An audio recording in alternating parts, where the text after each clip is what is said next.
അസ്സലാമു അലൈക്കും വറഹ്മത്തുള്ളാഹി വബറകാത്തു.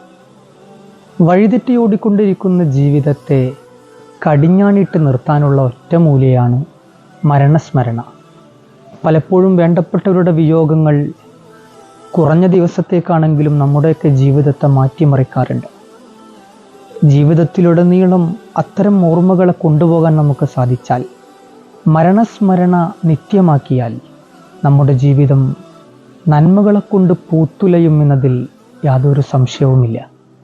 ഒരു അൻസാരിയായ സ്വഹാബി ഹബീബായ റസൂലുള്ളാഹി സ്വല്ലല്ലാഹു അലൈഹി വസല്ലമ തങ്ങൾ അടുത്തു വന്ന് ചോദിക്കുന്നുണ്ട്, യാ റസൂലല്ലാഹ്, ജനങ്ങളുടെ കൂട്ടത്തിൽ വെച്ച് ഏറ്റവും വലിയ ബുദ്ധിമാനും ഉദാര മനസ്കനും ആരാണ് തങ്ങളെ?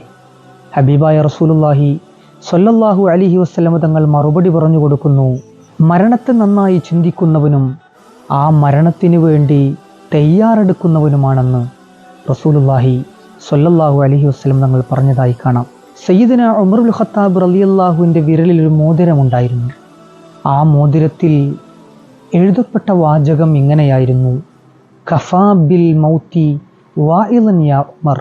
ഏറ്റവും വലിയ ഉപദേശകനായി മരണം മതിയല്ലോ ഉമറെ എന്നായിരുന്നു ആ മോതിരത്തിൽ എഴുതപ്പെട്ടിട്ടുണ്ടായിരുന്ന വാചകം. നമ്മുടെ ഹൃദയത്തെ ശുദ്ധിയാക്കാനുള്ള ഏറ്റവും വലിയ മരുന്നാണ് മരണത്തെക്കുറിച്ച് ചിന്തിക്കുക, മരണസ്മരണ എന്നത്. വിശുദ്ധമായ റമളാൻ പടിവാതിൽക്കലെത്തിയ ഈ സമയത്ത് നമ്മുടെ ഹൃദയം ശുദ്ധിയാക്കി ആ പുണ്യ റമളാനിനെ വരവേറ്റ് ഇബാദത്തുകൾ കൊണ്ട് സജീവമാക്കാൻ നമുക്ക് സാധിക്കണം. അല്ലാഹു തൗഫീഖ് നൽകുമാറാകട്ടെ. അസ്സലാമു അലൈക്കും വറഹ്മത്തുള്ളാഹി വബറകാതുഹു.